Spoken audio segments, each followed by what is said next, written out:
Hello, hello, my darlings. Back now to start a new little venture. Look at this image. Isn't this absolutely beautiful? I love the color choices in here, and you can go so many different directions. Very eclectic color palette. Really lovely. So, back today now. I've done my 2 videos for the collaboration. But I'm going to carry on now with Rach's new kit, Journal de la Couturière, I think it's called. Translated from French, it means a seamstress's journal. But the pages are lush. I'll put a video at the end of this video to show the kit pages. They're absolutely gorgeous. And depending on how you print them, you can get such rich colors out of them. But today's video is all about taking something like a humble file folder, like this, and turning it into a journal cover.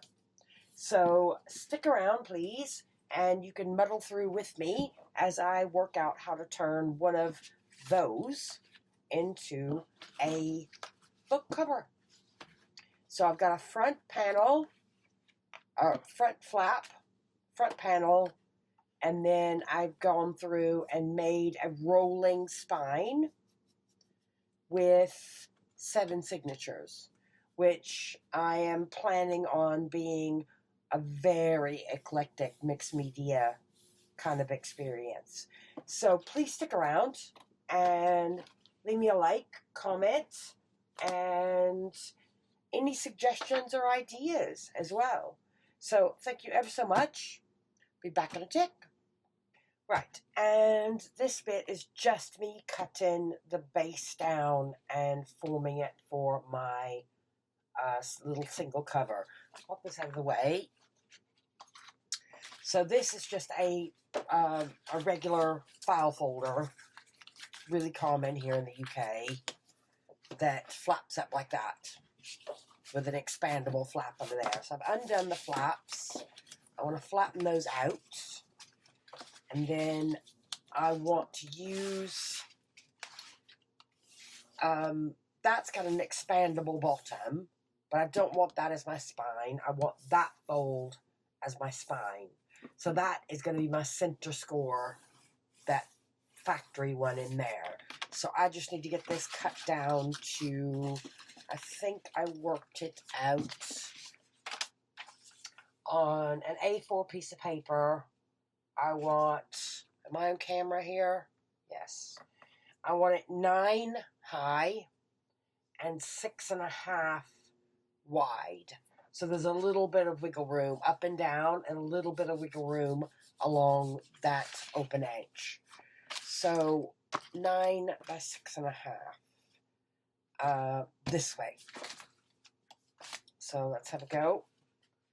Get that right on, lined up on my mat, and give that just a chop on the end to get rid of that messiness. That bit can go in the bin. And because I'm going through like 3 layers, give it a little bit of a welly. So yeah, that'll be 9 for height. Line that back up. So that's 5. 9 is there. And I won't get rid of that. I will keep that because that's useful for making bases. So pop this over here. So that's the height of the spread. That's my center fold. I'm not going to trim this down for width yet because I want to know how much room and whether I'm able to make a flap for the top of the journal. So scoreboard next. And get my score out. So in here, I know that's my center. So I want to get a pencil line on that center one. So I'm going to pop it in there and just drag my pencil along that factory score line. So that's my factory score line. So I want to go, how far over do I want to go? Do I want to go an inch on either side, maybe?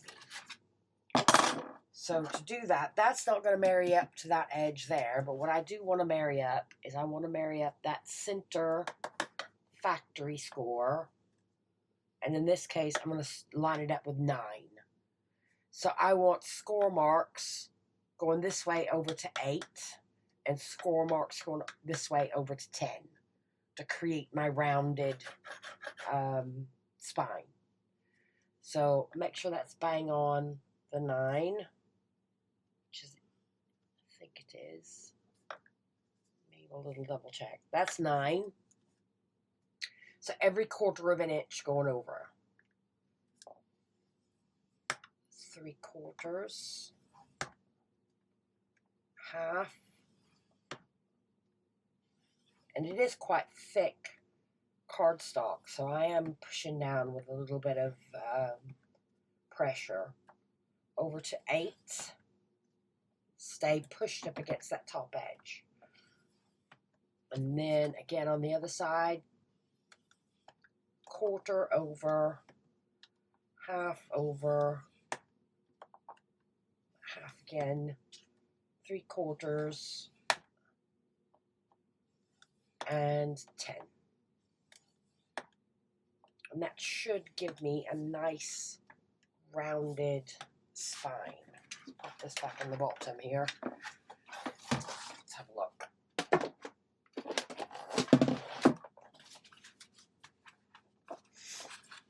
So what I need to do then is go back and give each one of those a little bit of a fold. Let's try the outside one first, then the next one.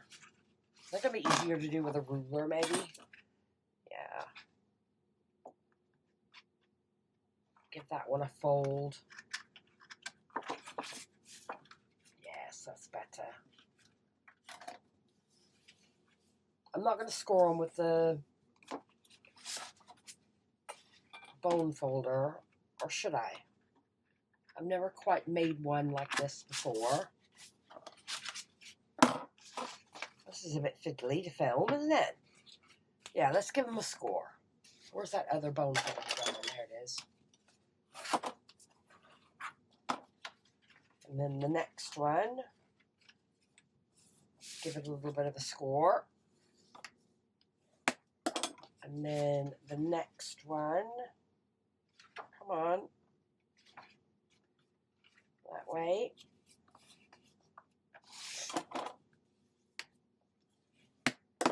And then the next one, which is going to be really fiddly.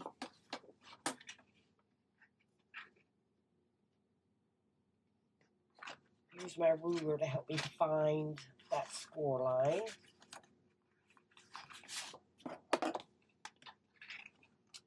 Or you can just use the bone folder to help me find it. There we go.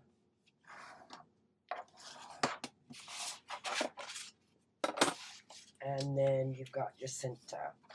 So that's one side of it. Hold it up now. So you can see you've got a bit of a roll going on there now, with those score marks across that 1 inch. And then I just need to repeat on the other side of that center line those other scores. So I'm going to pause you there while I fuss with this and see if I can find a more efficient way of finding them. Or maybe it is just holding it up in the air. There we go. Just hold it up off the table. Oh yeah, like I would have thought of that. Just pick it up in the sky. And does it work again? Yes, just pick it up off the table. Find your ends. Give it a pinch. I hope that makes sense. nearly there. Hold on. And there's 2 more there. Give that end a pinch, give that end a pinch, and then work inwards.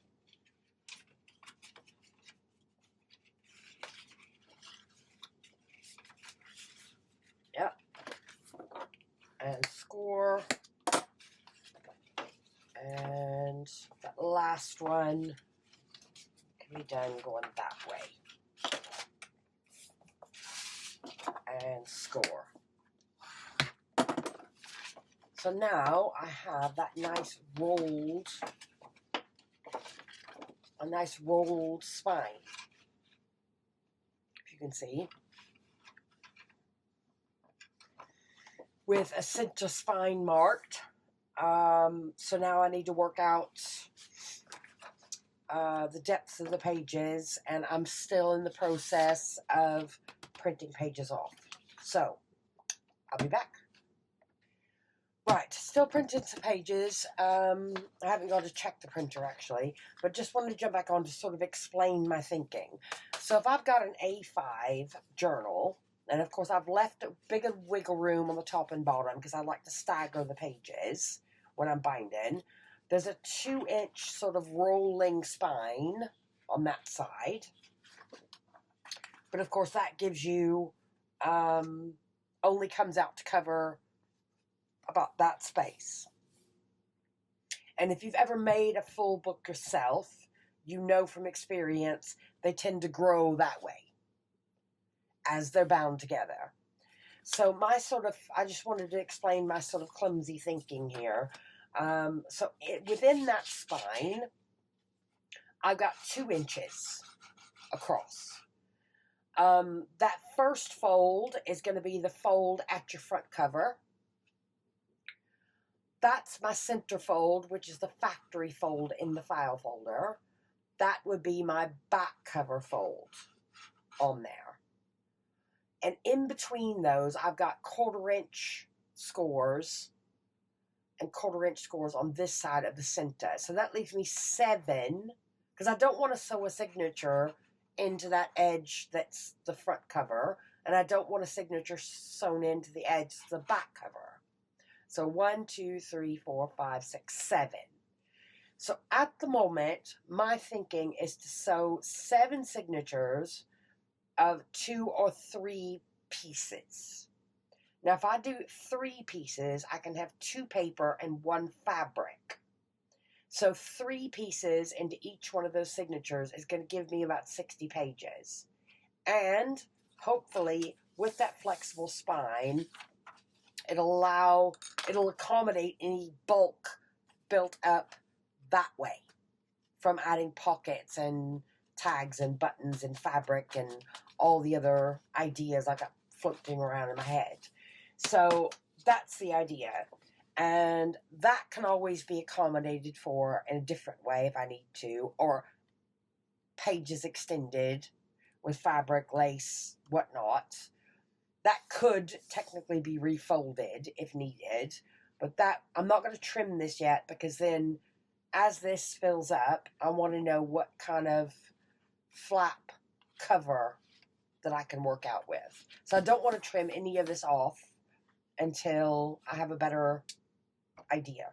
So I hope my clumsy thinking here makes sense. So back in tick. Right, this is what I've gathered together so far. So on that cover, I did put down a layer of cotton on that rolling spine. I've rescored it, and I've gone in with a friction pen to draw the lines on, because that friction pen will disappear when you add heat to it. So I've printed off some of the kit pages. So I think I'm going to go with 3 per signature. So I've got like 1 page, a fabric page, and then another page, and those will go in as the 7 individual signatures. So as you can imagine, once I start adding elements to all sides of this, it's going to gain some bulk.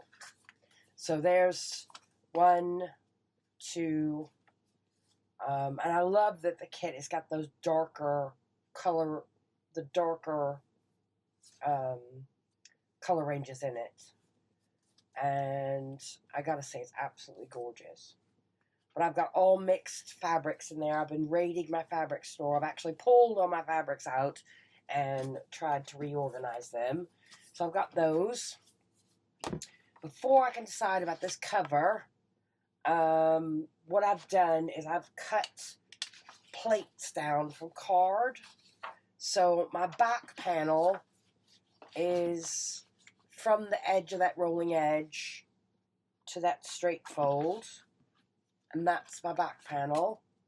My front panel then goes from that rolling edge, because all that can be covered with lace, I'm thinking, to there. These may need to get trimmed down. I don't know. Again, this is just my early stages of how is this going to work. And that then for that front flap. But of course, at some point, before adhering anything, I'll have to think about a closure. So that's what I've done so far. I've done, I did that sort of printout from the freebie to get a better idea of the color ranges that I'm looking for. And I've rated my fabrics. There's more behind me, but I've just gotten some, I mean, really small, scrappy bits of fabric out. I want it to be quite eclectic. So, yeah, that's what I've got out so far. So I've picked out pieces from my scraps. And I think next is to try to see if I can cover these panels almost like a fabric masterboard kind of thing. And then run from there. That's the plan so far. So, back in a tick. Right, my darlings, back now to sort of catch up what I've done. On those panel pieces, I've gone through all the scrap boxes and pulled out fabric.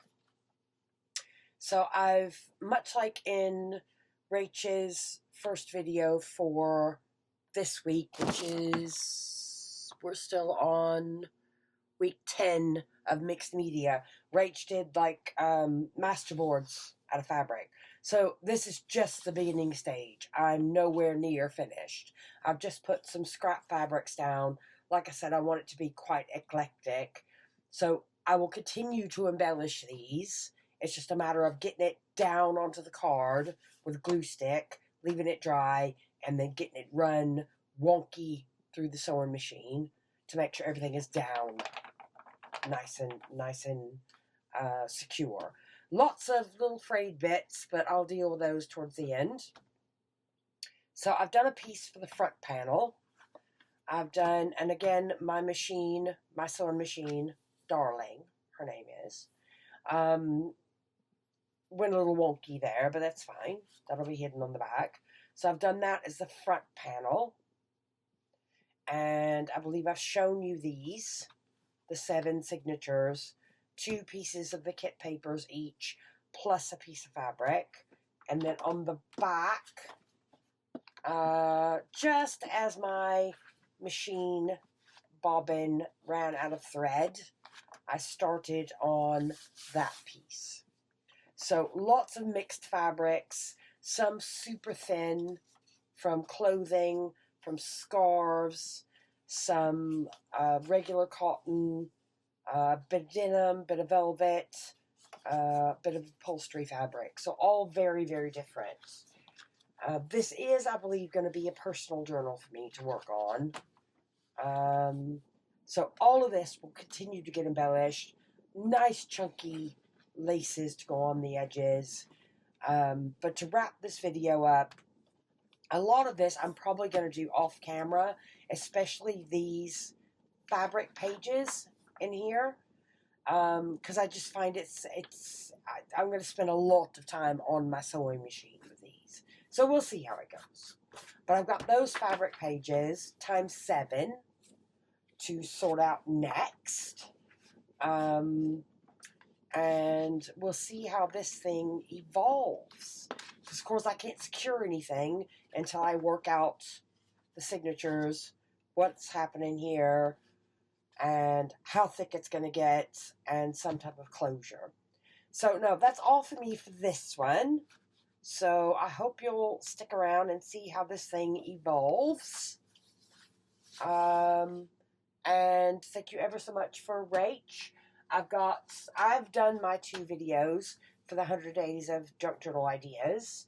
The new kit I'm going to continue to play with and link the 100 days junk journal ideas, and it's Journal de la Couturière, I think is correct, and it translates from French just as a seamstress's journal. So hopefully it is something that I can continue to add on to. So I will put a video up link now at the end of the kit pages. They're absolutely stunning. Diane Rach. So that's all for me for this one. Thank you ever so much for sticking with me and watching, and hope to see you back again soon. Bye for now.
Right, just as an aside and a PS at the end of the video, I've kind of shortlisted 4 names, 4 potential names for this new journal. Now, Minette is a French sort of affectionate word that means like little cat as a sort of term of endearment. Quite sweet and playful, you know, whimsical, that kind of thing. Seraphine is a Hebrew word, but adopted into French use, sort of meaning elegant and ethereal, refined, creative. Ghislaine is a classic French name, but for something that's more richly layered and eclectic. And Esméralda isn't a French name. It's Spanish in origin, but adopted into like French literature with things like The Hunchback of Notre Dame. So it's quite dramatic and maybe a better fit for something that is a bit more boho and romantic with eclectic elements. So I'm not sure. This is a short list. I haven't decided.